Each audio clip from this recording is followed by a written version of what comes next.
So, to our very first highlight of this evening. Exciting. I'll stop sharing the screen so I can see him more clearly. And I invite to stage David Cooper. Where are you, David? There you are. Thank you. So welcome, David. David's a regular loyal member, and this evening he's in the hot seat. I am literally. So I'll do a short informal introduction of David, and then we'll start a conversation. So met David, it's been just over a year, and it's been a pleasure.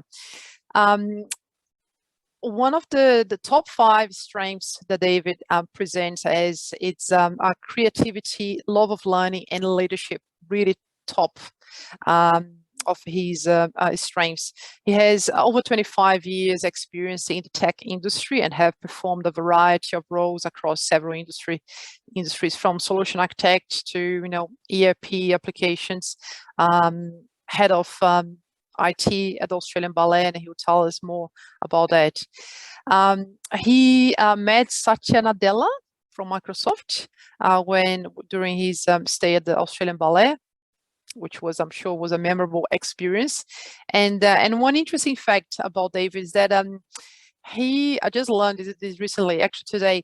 So he got married in New York at the Grand Central Station, and he realized that actually was illegal action during the wedding. So you can imagine the situation. So that's a bit of a background overview of David. But let's get into the conversation, David. So let's start with your journey to become the CIO of Origin, the position that you are today. Tell us a little bit about your background to get to that stage. Thanks, Matt. So I've had I stumbled into IT very, very accidentally. I actually did a Bachelor of Education. I always wanted to be a teacher when I was a little boy, and I had blackboards everywhere. I would teach my grandfather every day. And I really had this passion for teaching people.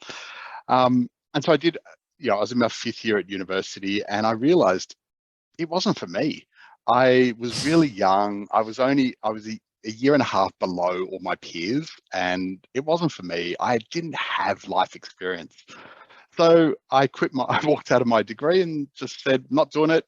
And back in those days, had to pick up the Sydney Morning Herald, because I'm from Sydney, and go through the job ads and find a job. And I just stumbled into this organization that wanted a person that knew something about computers, and I'd used computers at university, and that's where my career really started. I read Networking for Dummies, and I built a network. I built a server. I built Novell.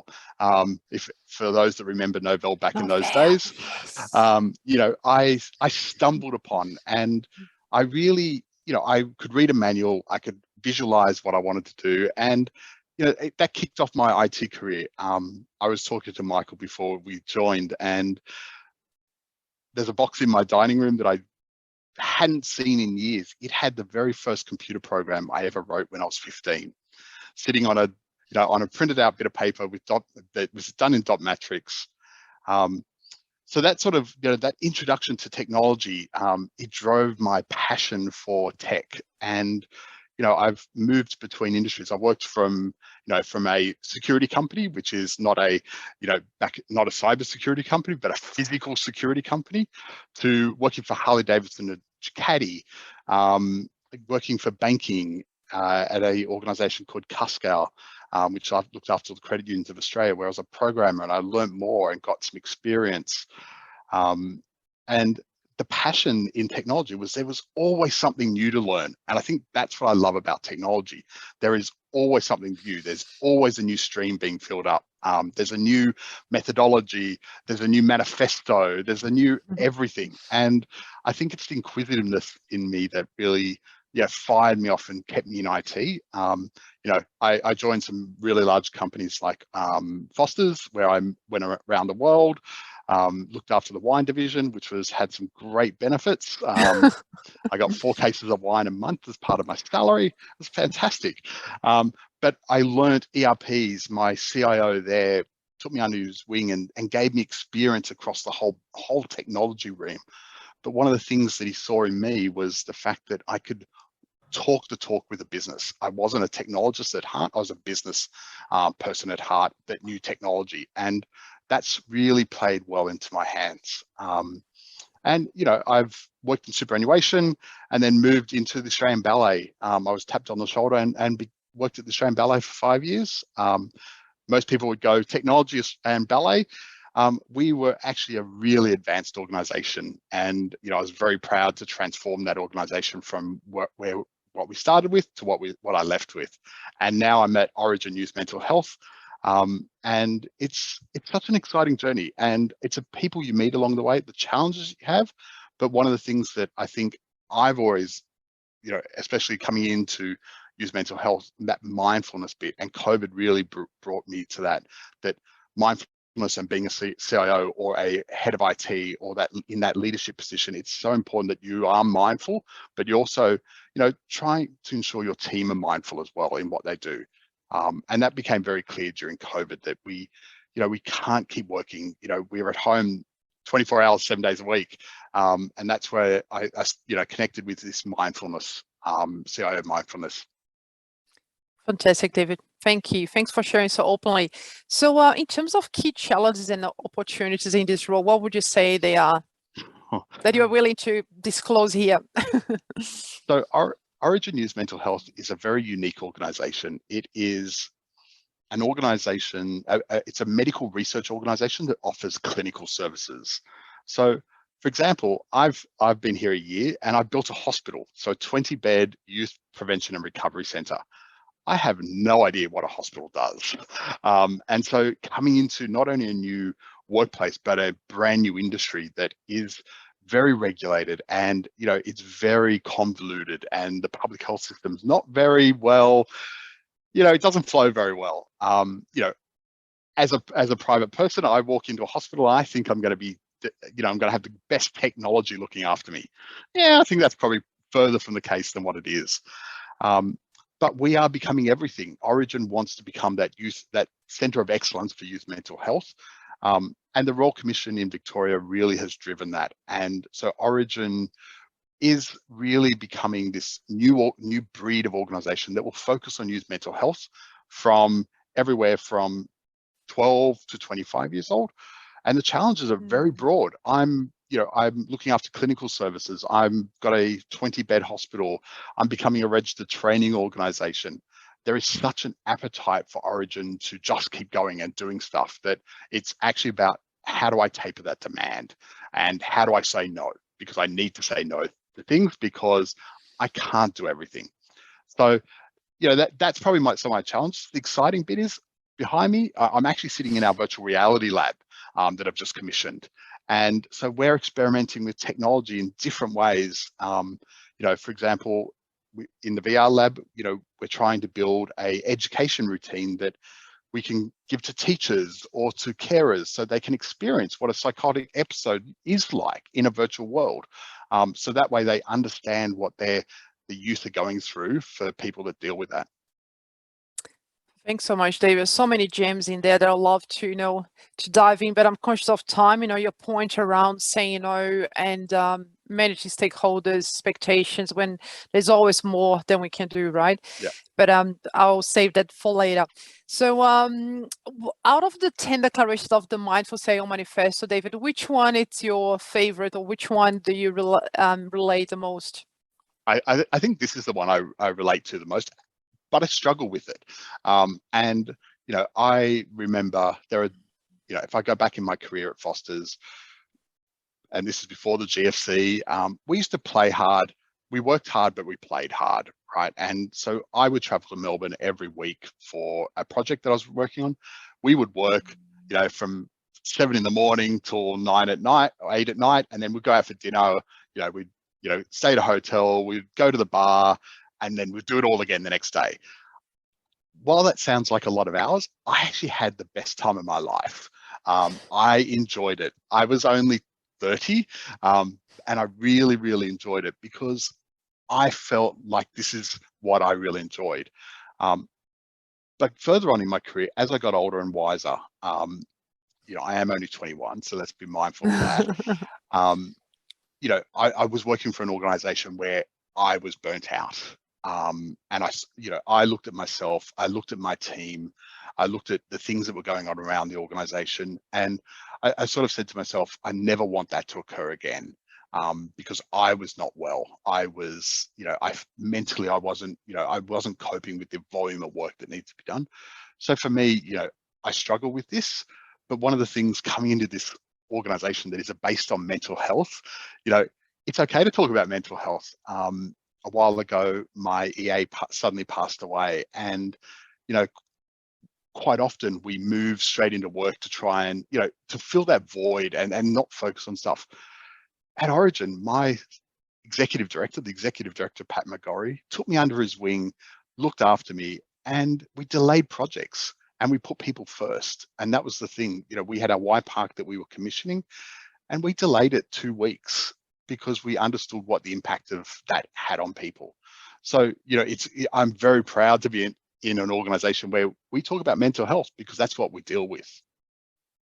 Thank you, David. One sentence of the declaration is talking about mental health. It's not a taboo, and clearly not for Origin.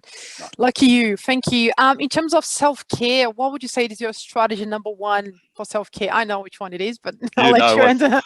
So if you ever go through Parkville, so that's where Origin is, you may find this weird person in the middle of a park with a speaker going. So I have 1 to 5 minutes, depending on my what I'm feeling like and how cold it is outside. I have 1 to 5 minutes of mindfulness. So I have a speaker. I don't take my phone. I don't take anything with me. I take my little speaker, and that speaker plays some music or plays something that I've recorded or something that I've thought is interesting. And I literally sit in the middle of the park and do up to 5 minutes of mindfulness. Did it today and I nearly froze to death. But for me, it's about taking that time to yourself. And so I embed that into my day-to-day. I built myself a little bot in Teams that reminds me to go off and do it. So no matter where I am, I'm always getting reminded, you've got to do your mindfulness. But what I've realized is it actually comes really easy. Once you start doing it, I do it and I do it outside because I really don't care what people think. And that's what I think is really important about mindfulness, that I can just avoid myself of everything. And that's my bit of self-care that I do. Thanks, David. And I think it might be interesting to share, perhaps, because people hearing you saying that sounds like you're a long-time mindfulness practitioner, but that's not the case, right? No. You were kind of, how did you get to that stage? What happened before? So it was partly through this and partly through you. I realized that I can't work 7 days a week, 9 to 5. Not set 9 in the morning till 9 at night, or have my laptop on. I need breaks, and I need to focus on myself. It's important that if you don't focus on yourself, you can't then focus on your team. So if you don't have that self-care and that self-love, it's really important that you have that, so that then you can then look at your team and say, this is what needs to be done in a very high performance way, but also being very mindful, because if I'm thinking I'm overloaded, my team will be thinking the same thing. So how do I move things around? How do I shake or stop things? Really that mindfulness came as part of that maturity and actually part of working for Origin as well. Fantastic. Thanks, David. And what would you say the mindful leadership means to you? I think it's having courage. And it's having courage to be the best leader you can be, and providing that vision to your team, your organization.